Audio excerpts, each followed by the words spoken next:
يا مركز النور فيك الإخاء وفيك المحبة فيك النقاء يا مركز النور فيك الإخاء وفيك المحبة فيك النقاء وفيك تجمع شمل الشباب فصرت بحق لهم ملتقى وفيك اللهم صل على سيدنا ومولانا محمد وعلى آل سيدنا ومولانا محمد وبارك وسلم. الحمد لله رب العالمين والصلاة والسلام على سيد الأنبياء والمرسلين وعلى آله وأصحابه وأزواجه وذرياته ومن تبعهم بإحسان إلى يوم الدين. اعوذ باللہ من الشیطان الرجیم بسم اللہ الرحمن الرحیم وعاشروہن بالمعروف وقال اللہ تبارک وتعالی ومن آیاتہ ان خلق لکم من انفسکم ازواجا لتسکنوا الیہا وجعل بینکم مودۃ ورحمۃ ان فی ذلک لآیات لقوم یتفکرون. وعن ابن عباس رضی اللہ تعالی عنہ قال قال النبی صلی اللہ علیہ وسلم خیارکم لأہلہ وانا خیرکم لأہلی. صدق اللہ العظیم وصدق رسولہ النبی الکریم ونحن علی ذلک لمن الشاہدین والشاکرین والحمد للہ رب العالمین. میرے محترم دینی بھائی، اللہ تبارک و تعالیٰ نے ہم سب کو جو یہ ایمان والی زندگی عطا فرمائی ہے، یہ اللہ کا بہت بڑا احسان ہے. اتنا ہی نہیں، زندگی عطا فرمانے کے بعد انسانوں کو اس کائنات میں اللہ نے ایسے ہی چھوٹا نہیں چھوڑ دیا، بلکہ جب سے دنیا بنی ہے اس دن سے لے کر آج تک اللہ تعالیٰ نے اس بھٹکتی ہوئی انسانیت کو سیدھا راستہ دکھانے کے لیے انبیاء کا ایک سلسلہ چلایا. جب بھی قوم میں بگاڑ آیا، اللہ نے اپنے نبی اور اپنے رسول کو اتارا. اگر ضرورت پڑی تو نیا انسائکلوپیڈیا ان کو دیا، نئی شریعت ان کو دی. ضرورت نہیں تھی تو پچھلی شریعت کو فالو کرنے کے لیے ایک نیا نبی اتارا اور اس نبی نے آ کر قوم کی رہنمائی کی. اور جب باری آئی آخری نبی محمد رسول اللہ صلی اللہ علیہ وسلم کی، تب کا عرب کا پورا ماحول انتہائی انسانیت ایک درندگی کی شکار بن چکی. دنیا میں کوئی ایسی برائی نہیں تھی جو عرب قوم میں نہ پائی جاتی، تمام برائیاں ان میں موجود تھی. اللہ تبارک و تعالیٰ نے آقا نامدار تاجدار مدینہ محمد رسول اللہ صلی اللہ علیہ وسلم کو ان لوگوں کی طرف بھیجا، نبی بنا کر اور رسول بنا کر. رسول جو ہوتا ہے وہ الگ شریعت لے کر آتا ہے. اللہ نے ان کے لیے الگ شریعت قرآن کی شکل میں اللہ تبارک و تعالیٰ نے محمد رسول اللہ کو عطا فرمائی، اور آپ ایک نئی شریعت لے کر امت کے سامنے آئے. اللہ نے یہ بھی بتا دیا یہ آخری نبی ہیں، ان کے بعد نہ کوئی نبی آئے گا نہ کوئی نئی شریعت آئے گی. اسی شریعت کو قیامت تک چلانا ہے. بعد میں جو بھی لوگ آئیں گے ان کو اسی شریعت کو فالو کرنا. اور شریعت کتنی پاکیزہ عطا فرمائی میرے بھائی. شریعت کے بہت سارے حصے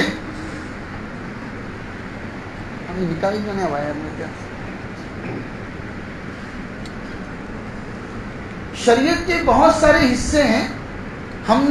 ہماری کمی یہ ہے کہ ہم نے دین کو سکڑ کر رکھ دیا ہے، مختصر بنا دیا ہے.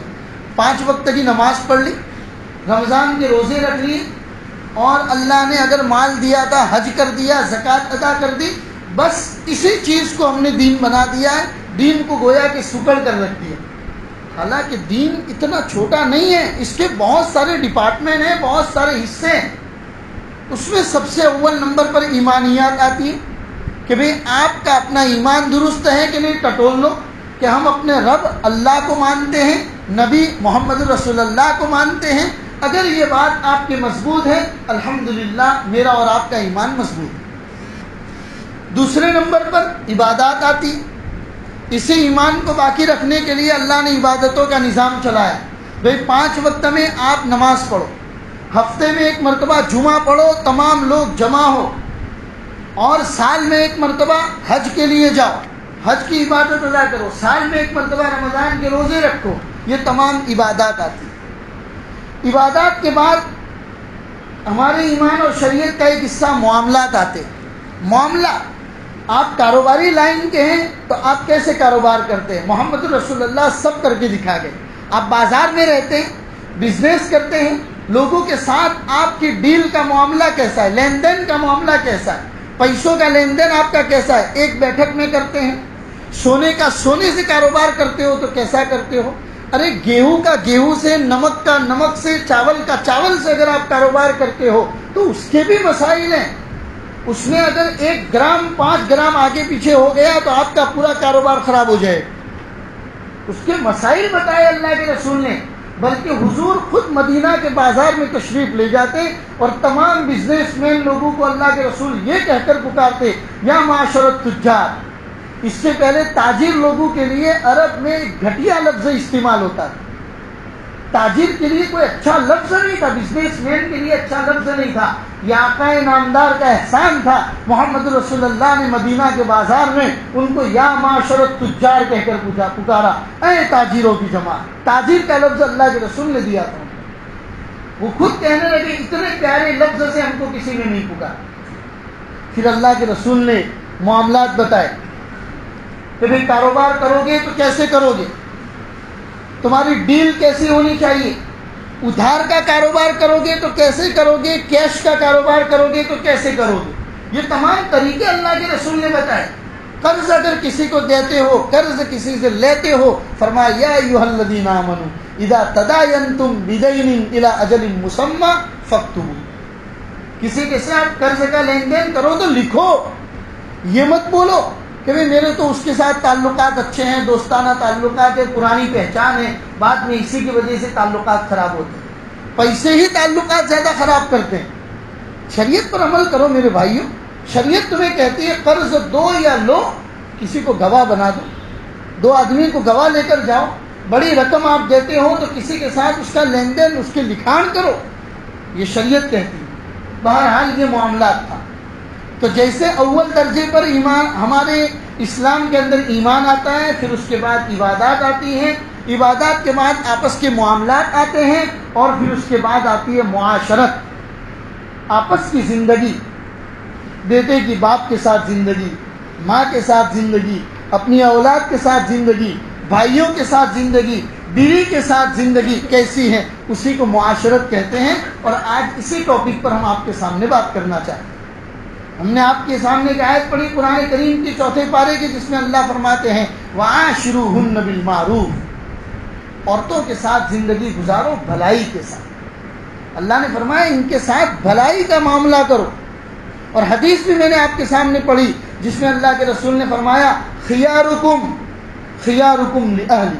تم میں سے بہتر آدمی وہ ہیں جو اپنے گھر والوں کے لیے بہتر ہو. تم میں سے اچھا آدمی وہ ہے جو اپنی بیوی کے ساتھ اچھا ہو. اور سنو اللہ کے رسول فرماتے اور سنو وَأَنَا خَيْرُكُمْ بِأَهْلِي. میں اپنے گھر والوں کے ساتھ سب سے اچھا ہوں. اللہ کے رسول نے فرمایا میں اپنے گھر والوں کے ساتھ، اپنی بیوی کے ساتھ تم میں سے سب سے اچھا ہوں. یہ معاشرت ہے میرے بھائی. قرآن کریم کی ایک آیت میں نے آپ کے سامنے پڑھی جس میں اللہ ارشاد فرماتے ہیں، 21ویں پارے سورہ روم کی آیت ہے. اللہ فرماتے ہیں وَمِنْ آیَاتِهِ أَنْ خَلَقَ لَكُم مِّنْ أَنفُسِكُمْ أَزْوَاجًا. ہماری نشانیاں اگر تم دیکھنا چاہتے ہو، ہماری نشانیاں یہ ہیں کہ ہم نے تمہارے اندر سے تمہارے جوڑے پیدا کیے. اللہ نے جب حضرت آدم کو پیدا کیا تھا جنت میں اکیلا محسوس کرتے تھے. کوئی ایسی ذات نہیں تھی کہ جن کے ساتھ دل کا لگاؤ، اکیلا محسوس کرتے تھے. اللہ نے محسوس کیا اپنے بندے حضرت آدم کی اس کیفیت، اس فیلنگ کو. تو اللہ نے جب حضرت آدم سو رہے تھے، سونے کی حالت میں ماں حوا کو پیدا کر دی. جب حضرت آدم بیدار ہوئے اور اپنا جیسا ایک انسان اپنے سامنے دیکھا تو فوراً ان کی طرف لپکے، کیونکہ اپنے جیسا ایک انسان تھا، اب تک کوئی نہیں تھا. ابھی پہلی مرتبہ اپنے جیسا ایک انسان سامنے دیکھا تو حضرت آدم ان کی طرف لپکے. اللہ نے فرمایا رک جاؤ, ہم تمہارا نکاح پڑھائیں گے, ہم تمہارا نکاح کریں گے, پھر ان کی طرف تم لپکو گے. اس سے پہلے نہیں, اللہ نے خود نکاح پڑھایا حضرت آدم. تو قرآن کریم کی آیت یہی بتانا چاہتی ہے وَمِنْ آیَاتِهِ, ہماری نشانیاں یہ ہیں ان خلق لکم من انفسکم ازواجا, تمہارے اندر سے ہم نے تمہارے جوڑے پیدا کیے, یہ ہماری سب سے بڑی نشانی ہے. اتنا ہی نہیں, ہم نے آگے کیا کیا, وَجَعَلَ بَيْنَكُمْ مَوَدَّةً وَرَحْمَةً, ہم نے تم دونوں کے لیے آپس میں محبت پیدا کی. اگر ہم محبت پیدا نہ کرتے تو تم کیا کرتے؟ 60 سال 65 سال کی زندگی گزر جاتی ہے, نہ بیوی کی میاں سے بنتی ہے, نہ میاں کی بیوی سے بنتی ہے. یہ بھی اللہ کا احسان ہے. اللہ فرماتے وَجَعَلَ بَيْنَكُمْ مَوَدَّةً وَرَحْمَةً, تمہارے بیچ میں آپس میں میں نے محبت اور مودت پیدا کی. آگے اللہ فرماتے ہیں اِنَّ فِي ذَلِكَ لَآيَاتٍ, ان تمام چیزوں میں ہماری نشانیاں ہیں. کن لوگوں کے لیے؟ جو لوگ سوچنا چاہتے ہیں. قرآن کریم کی آیت ہمیں یہی بات فرماتی ہے کہ یہ ایک نازک طبیعت کا جوڑا ہم نے تمہاری ذات میں سے پیدا کیا, بیوی بنا کر ہم نے تمہارے پاس اس کو دیا. اور اتنا ہی نہیں, وَجَعَلَ بَيْنَكُمْ مَوَدَّةً وَرَحْمَةً, تمہارے بیچ میں آپس میں میں نے محبت اور مودت پیدا کی تاکہ تم اس میں غور و فکر کرو. اب یہ ایک نازک ترین اللہ تبارک و تعالیٰ کی یہ مخلوق. مردوں کو اللہ نے اس زندگی کو چلانے کے لیے مردوں کے حقوق بتائے, عورتوں کے اپنے حقوق بتائے. مردوں کو کیسے ان کے ساتھ ڈیل کرنا ہے, کیسے رہنا ہے, عورتوں کو اپنے شوہر کے ساتھ کیسے رہنا ہے, کیسی زندگی گزارنی ہے. شریعت میں کوئی چیز ایسی نہیں ہے میرے بھائیوں کہ جس کو اسلامی شریعت نے کبھی کوئی ادھورا چھوڑا ہو یا کوئی پیاسا یا تشنا چھوڑا. شریعت نے تمام چیزوں کو بیان کر دیا.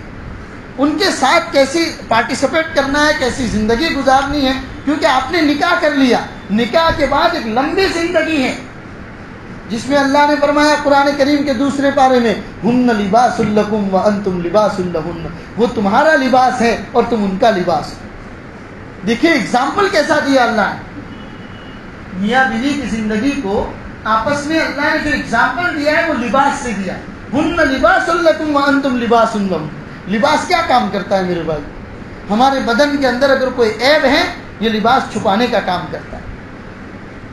ایک دوسروں کی غلطیوں کو, عیب کو ڈھانپ دیتا ہے. اللہ نے فرمایا کہ وہ تمہارے لیے لباس ہے, تم ان کے لیے لباس ہو.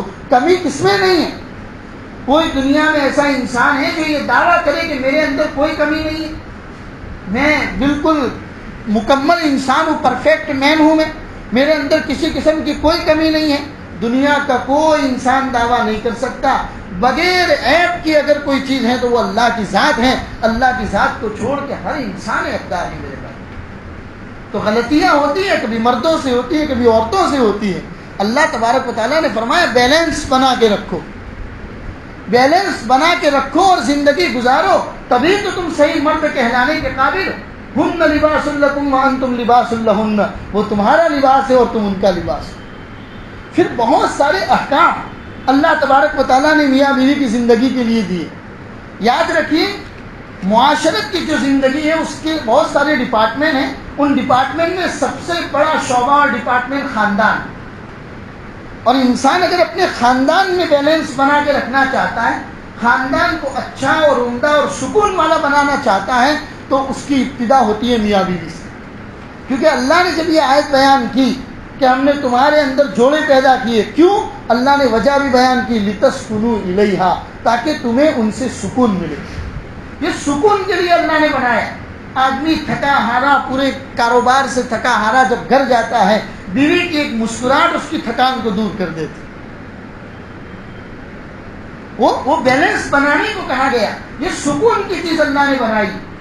اور انسان کو اگر اپنے گھر میں سکون نہیں ملا میرے بھائیوں, تو چاہے وہ کسی پارٹی میں چلا جائے, کسی کلب میں چلا جائے, کسی لافٹر شو میں چلا جائے, دور یاری دوستوں کے ساتھ چلا جائے, گھومنے چلا جائے ہل پوائنٹ پر, کہیں پر کوئی چیز دنیا کی سکون نہیں دے سکتی اگر گھر میں سکون نہیں.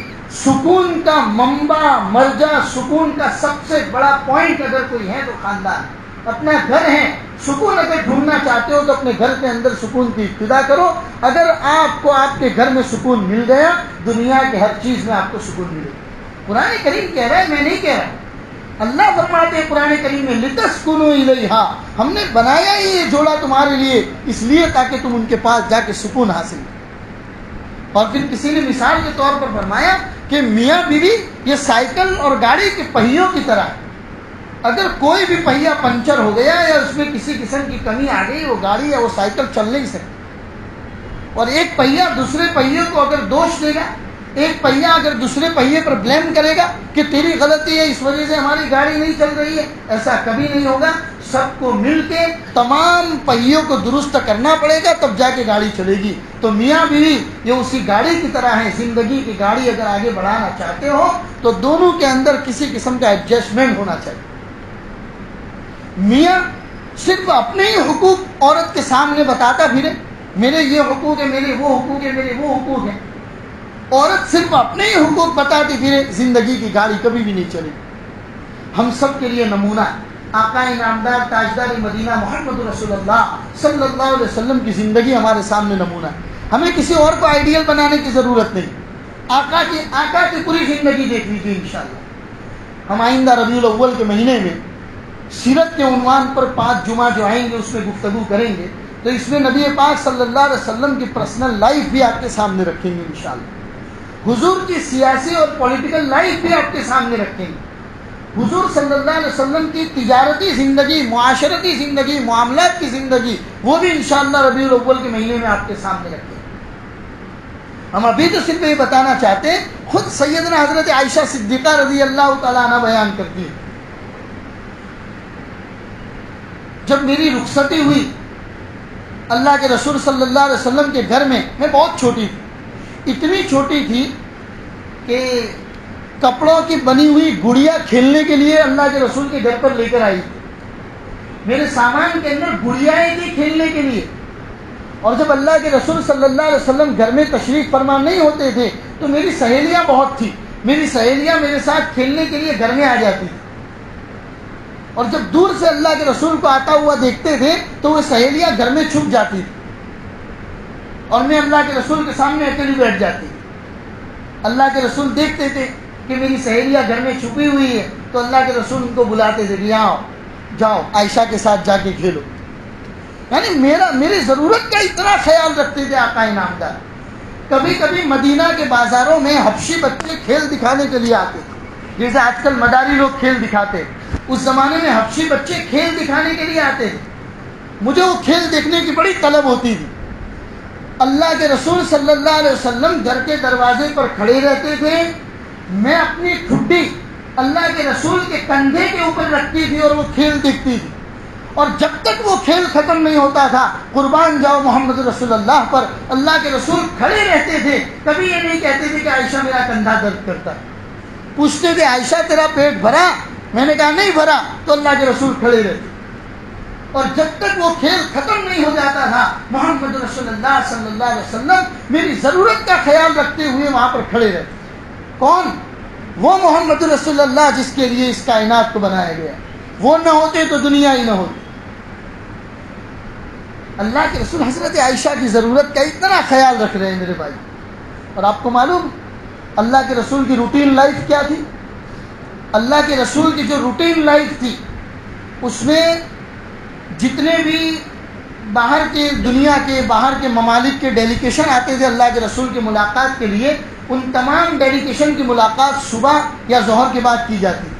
عصر کے بعد کوئی ڈیلیگیشن اللہ کے رسول سے ملاقات نہیں کرے گا. عصر کے بعد سے لے کر مغرب کا وقت آقا نامدار تاجدار مدینہ محمد رسول اللہ نے اپنی بیویوں کو دے رکھا.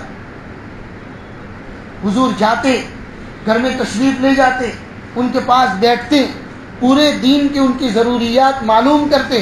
کوئی چیز کی ضرورت ہے، یہاں تک میرے بھائیوں گھر میں چولہا جلانے کے لیے اگر لکڑیوں کی ضرورت ہے اللہ کے رسول لکڑیوں کا انتظام کرتے.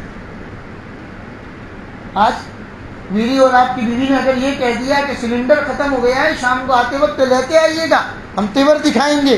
تجھے معلوم ہے آفس میں ہم کتنا کام کرتے ہیں، بس تمہارا سلنڈر ہم لیتے پھریں گے.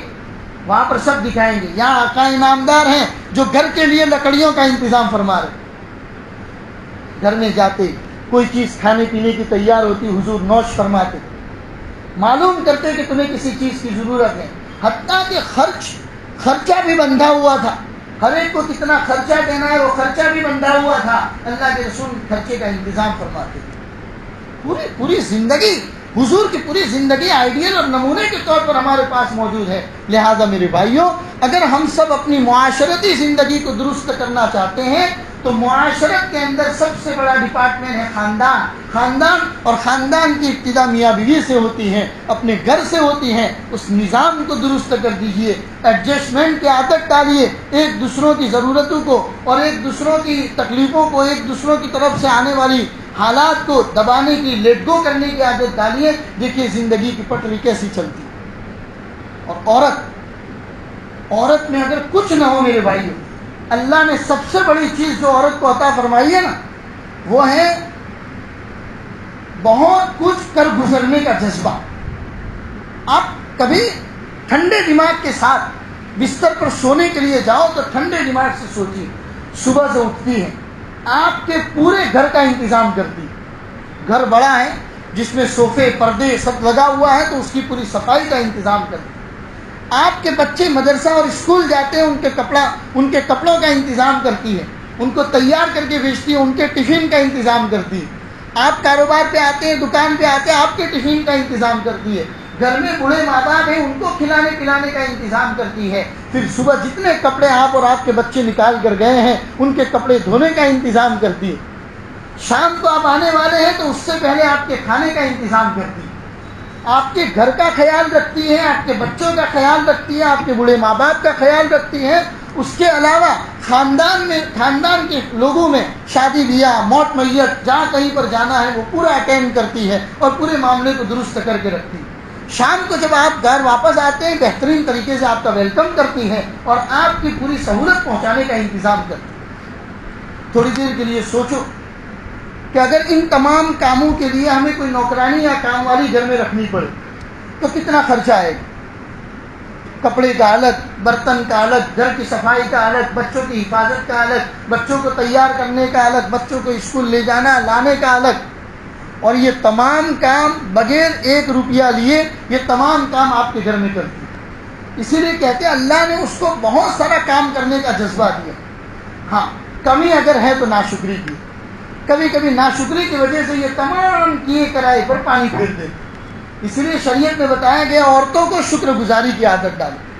فرمایا رسول اکرم صلی اللہ علیہ وسلم نے, عورتیں زیادہ تر جہنم میں جائے گی اور ان کا بڑا ریزن, سب سے بڑی وجہ یہ ہوگی کہ ان میں ناشکری کی عادت. یہ عورتوں کے لیے کہا گیا.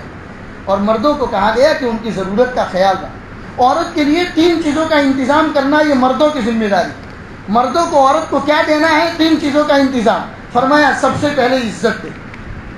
عورت کو عزت دینا سیکھو. عزت ایک ایسی چیز ہے میرے بھائیو دنیا کے اندر, آپ جتنا دو گے اس سے دگنا آپ کو واپس ملے گی. یہ گیند کی طرح, جتنی تیزی سے آپ دیوار پر پھینکو گے اتنی تیزی سے وہ آپ کے پاس واپس آتی ہے گیند. اسی طریقے سے عزت کا نظام ہے. عزت آپ اپنے گھر کی عورت کو جتنا دو گے اتنی عزت آپ کو زیادہ ملے گی. دوسری بات, عورت تحفظ چاہتی ہے. عورت اپنے آپ کو اسی وقت سیف محسوس کرتی ہے جب شوہر اس کی تمام ضروریات کا خیال رکھتا ہے. اور جب تک, اسی لیے وہ شوکن سے ڈرتی. عورت سب سے زیادہ شوکن سے جو ڈرتی ہے, وہ ڈرنے کی وجہ کیا ہے؟ اس کی وجہ یہی ہے, شوہر اگر میری شوکن کو گھر میں لے آئے گا تو شوہر جو میری حفاظت کرتا ہے اس حفاظت میں کمی آ جائے گی. اس لیے مردوں کو کہا گیا اسے عزت دو, اسے یہ محسوس کراؤ کہ آپ مکمل میری حفاظت میں. جب تک ہم ہیں ہم تمہاری تمام ضروریات کا خیال رکھیں گے. جب تک ہم ہیں تمہیں یہ بات محسوس کرنے کی ضرورت نہیں ہے کہ کوئی تمہارے اوپر انگلی بھی اٹھا سکے. تو عورت کو عزت دو, عورت کو حفاظت دو اور اس کی حوصلہ افزائی دو. اتنا سارا کام کرتی ہے. شام کو جب آپ گھر پر واپس آتے ہیں وہ صرف آپ کی مسکان کی محتاج رہتی ہیں. وہ صرف آپ کے منہ سے اپنی تعریف میں 2 جملے سننا چاہتی ہیں. پیر ذوالفقار نقشبندی دامت برکاتہ نے ایک واقعہ لکھا یورپ کے کسی ملک کا کہ ہم ایک گھر میں کھانے کے لیے گئے. بیان کے بعد ہماری ایک گھر میں دعوت تھی, ہم کھانے کے لیے گئے. کھانا کھایا، کھانا بڑا عمدہ بنا تھا، تو ہم نے گھر والوں کو کہا کہ بھائی آپ نے تو ہم کو دعوت دے دی، ہم تو آپ کا شکریہ ادا کرتے ہیں، لیکن یہ کھانا جن لوگوں نے تیار کیا گھر کے مستورات کا، ان کا کوئی شکریہ ادا نہیں کرتے۔ آپ تو بڑے بن جاتے ہیں لوگوں کے سامنے، میں نے 50 آدمیوں کو کھلا دیا، میں نے 20 آدمیوں کی دعوت کی، لیکن گھر کی عورتیں گھر کی مستورات کے ان تمام کا انتظام کرتا ہے، ان کی کوئی تعریف نہیں کرتی۔ تو پھر ذوالفقار نے تعریف کی گھر کی مستورات کی، گھر میں سے رونے کی آواز آئی، پردے کے پیچھے سے رونے کی آواز آئی۔ حضرت پیر ذوالفقار نے پوچھا کہ بھائی بات کیا ہے؟ گھر کی مستورات کی رونے کی آواز آ رہی ہے، معلوم کرو کیا بات ہے۔ پتہ چلا وہ عورت کہہ رہی ہے میں اس شوہر کے ساتھ پچھلے 30 سال سے اس کے نکاح میں ہوں، آج تک اس نے میرے کھانے کی تعریف نہیں کی۔ 30 سال سے اس کے نکاح میں ہوں، اس نے کبھی 2 جملہ تعریف کا اس بات کا نہیں کہا کہ تم کھانا بڑا عمدہ بناتی، تم کھانا بڑا اچھا پکاتی ہو، آپ ہمارے بچوں کا بڑا اچھا خیال رکھتی ہو، آپ ہمارے گھر کو مینٹین کر کے رکھتی ہو، آپ ہمارے جانے کے بعد ہمارے ماں باپ کا خیال رکھتی ہو۔ یہ 2-4 تعریف کے جملے کے محتاج بن جاتی ہے میرے بھائیوں، اور اس کی ضرورت کا خیال رکھنا یہ ہم سب کی ذمہ داری ہے، اسی سے خاندان بنتے اور بگڑتے ہیں۔ نبی پاک صلی اللہ علیہ وسلم نے ایک مرتبہ حضرت عائشہ کو فرمایا عائشہ مجھے پتہ چل جاتا ہے کہ تم ناراض کب ہوتی ہو اور خوش کب ہوتی ہو۔ حضرت عائشہ نے فرمایا میرے آقا بتائیے۔ کہا جب تم مجھ سے خوش ہوتی ہو تو تم کہتی ہو ورب محمد صلی اللہ علیہ وسلم، محمد کے رب کی قسم، اور جب تم مجھ سے ناراض ہوتی ہو تو تم کہتی ہو ابراہیم کے رب کی قسم، اس وقت تم میرا نام نہیں لیتی ہو۔ حضرت عائشہ نے فرمایا یا رسول اللہ بھلے کتنی ناراض ہو جاؤ میں نام آپ کا نہیں لیتی ہوں، دل میں محبت تو آپ ہی کی ہوتی حضور۔ اسی لیے کہتے ہیں مزاج شناس ہونا۔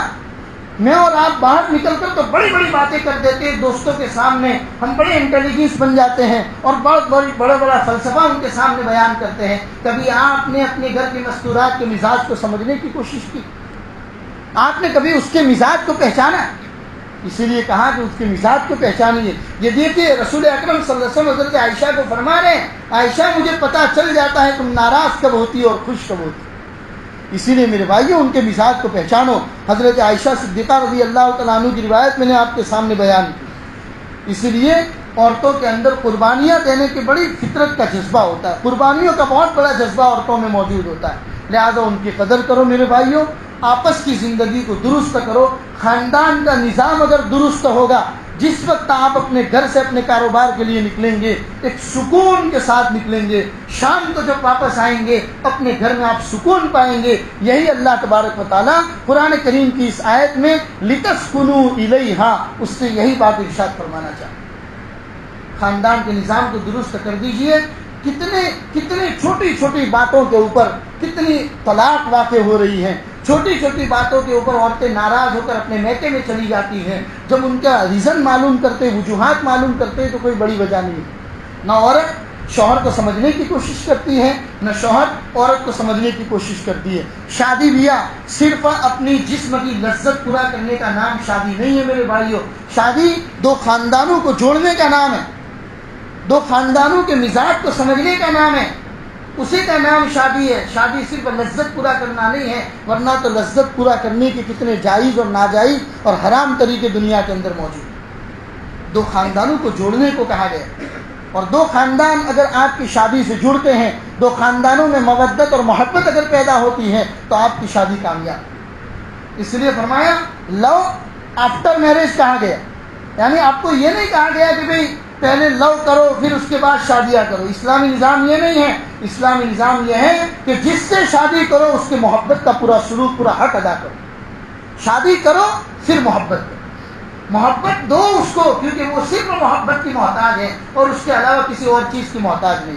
پھر رہی بات کوئی بات کو سمجھنے کی، تو اللہ نے عورتوں کی جو تعریف کی ہے قرآن کریم کے 18ویں پارے میں، تو اللہ نے 3 لفظ عورتوں کے لیے 3 سینٹنس استعمال کیے، محسنات، مؤمنات، غافلات۔ اللہ نے 3 چیزیں، محسنات یعنی پاک دامن، آپ کے جانے کے بعد آپ کی عزت اور آبرو کی حفاظت کرے، مومنات ہو، ایمان والی ہو، اور تیسری چیز جو اللہ نے فرمائی غافلات۔ غافلات یعنی کہ نادان، چاہے دنیا کی ٹیکنالوجی کا اس کو پتہ نہیں چلتا ہو، 1000 مرتبہ چلے گا۔ حضرت تھانوی علیہ الرحمٰ نے لکھا ہے کہ جو عورتیں انتظامی امور میں پھوہڑ ہوتی ہیں، 0/سناٹا ہوتی ہیں، وہ عورتیں انتہائی پاک دامن ہوتی ہیں۔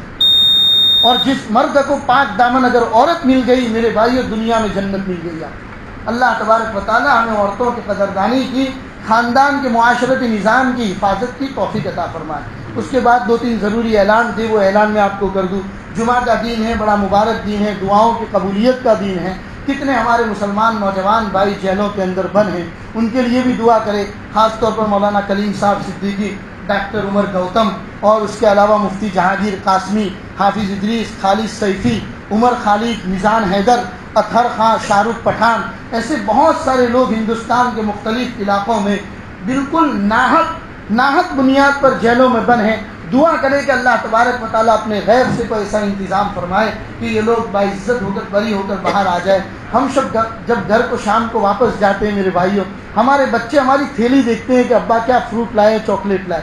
ان کے بھی بچے اور بیوی ہیں، شام کو یا عورتیں رات کو سونے کے وقت اپنی شوہر کو یاد کرتی ہے، بچے اپنی ماں سے پوچھتے ہیں کہ ابو گھر کب واپس آئیں گے۔ اسی لیے میرے بھائیوں، ان کے لیے دعا کرو، اللہ تبارک و تعالیٰ ان کو باعزت بری فرمائے۔ یہ دعا تھی۔ دوسرا ضروری اور اہم اعلان یہ تھا کہ ہمارے بھروچ ضلع میں آمود سے آچھوت کے راستے پر جو ایک مدرسے کی بنیاد ڈالی ہے، جہاں 5 سالہ کورس بنایا گیا، عالم بننے کا 5 سال کا کورس ہے، جو بچے کالج میں پڑھتے ہیں، اسکولوں میں پڑھتے ہیں، اور اگر وہ قرآن کی تعلیم لینا چاہتے ہیں، عالم بننا چاہتے ہیں، تو ان کے لیے 5 سال کا کورس ہے۔ مفتی سلیمان صاحب آچھودی وغیرہ نے وہاں مدرسے کی بنیاد ڈالی ہے۔ پچھلے 5 سال سے وہ مدرسہ چل رہا ہے، الحمدللہ ترقی کی طرف گامزن ہے۔ اس مدرسے کے اندر ایک بہت بڑی مسجد کی بنیاد ڈالی گئی ہے، 1500 مصلی، بہت بڑا بجٹ ہے، اور الحمدللہ آدھا بجٹ اللہ کے فضل و کرم سے ہو چکا ہے۔ اور آدھے بجٹ کے لیے ان لوگوں نے ہمارے علاقے شہر بھروچ کے اندر مختلف مسجدوں کے اندر یہ لوگ جمعہ کے دن پھیل جاتے ہیں اور اعلان کرتے ہیں، اور بہت بڑا بجٹ ہے۔ اس پورے بجٹ کو 1500 مصلی پر ڈیوائڈ کیا گیا تو ایک مصلی کا خرچہ 15,000 روپے کا آتا ہے۔ لہذا آپ لوگ اگر اپنے مرحومین کے ایصال ثواب کے لیے اس میں حصہ لینا چاہیں تو آپ اس مسجد کی تعمیر کے اندر اس میں حصہ بڑھ چڑھ کر حصہ لے سکتے ہیں۔ 15,000 جیسی رقم اگر آپ ادا نہ کر سکیں تو جتنا آپ سے ہو سکے للہ رقم کے ذریعے اس مسجد کی امداد کریں تاکہ مسجد کی تعمیر ہو جائے۔ بعد میں آمود تعلقہ کا اس کو مرکز بنانے کا بھی ارادہ ہے، بعد میں وہاں پر خانقاہی نظام چلانے کا بھی ارادہ ہے، اسی لیے موقع کی جگہ ہے، وہاں پر اپنا حصہ لگائے۔ اللہ تبارک و تعالی ہمیں زیادہ سے زیادہ اپنے مرحومین کے لیے اس میں حصہ لگانے کی توفیق عطا فرمائے۔ اس کے لیے مولانا آئے ہوئے ہیں، نماز کے بعد یہاں باہر بیٹھیں گے، آپ لوگ اس میں اپنا حصہ ڈال سکتے ہیں۔ دوسرا ضروری اعلان یہ تھا کہ یہی کام ہمارے دار ارقم کا بھی ہے۔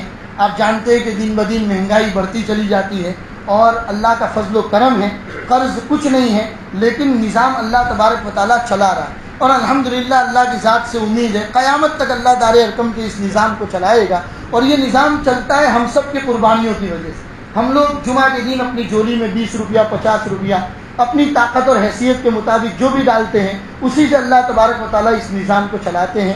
ہاں، کہنے کا مطلب یہ ہے کہ ہم اس میں کچھ اضافہ کر لیں تاکہ مدرسے کی مسجد کی لائٹ بل اور دیگر جو اس کے خرچے ہیں، امام اور اس کے مؤذن وغیرہ کا پگار وغیرہ نکالنا، اس کے نبھاؤ خرچ میں کافی ہو جائے۔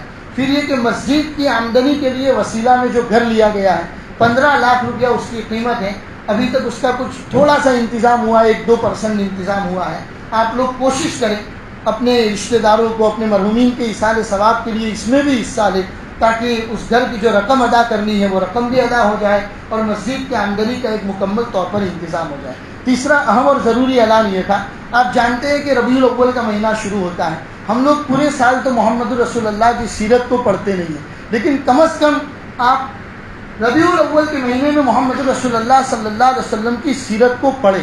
سیرت کے خاص طور پر وہ پہلو کہ جو اللہ کے رسول کا غیر مسلموں کے ساتھ رہا ہے، اور دنیا کے بڑے بڑے ماہر لوگ، دانشوران اور بڑے بڑے سلیبس قسم کے لوگ جو ہوتے ہیں، انہوں نے آقا نامدار تاجدار مدینہ کے بارے میں کیا کیا لکھا ہے، کیا کیا لوگوں نے اللہ کے رسول کے بارے میں لکھا ہے، اس سیرت کو آپ پڑھیں۔ اس کے لیے ابھی ماضی قریب میں JNU جواہر لال نہرو یونیورسٹی دلی میں ایک اسپردھا رکھی گئی تھی، تو اس میں نے بھی پارٹیسپیٹ کیا تھا، میں نے بھی اس میں ایک مقالہ لکھا تھا اردو میں کہ اللہ کے رسول صلی اللہ علیہ وسلم کے بارے میں دنیا کے بڑے بڑے دانشوروں نے کیا کہا ہے۔ الحمدللہ وہ مقالہ بڑا پسند کیا گیا، انڈیا لیول پر اس کا 5واں نمبر بھی آیا ہے، اور لوگوں نے کہا کہ بھئی اس مقالے کا آپ گجراتی کر دو. تو الحمدللہ وہ کام بھی میں نے ایک آدمی کو سونپ دیا ہے تاکہ گجراتی لپیانتر ہو جائے, پڑھنے میں لوگوں کو سہولت ہو.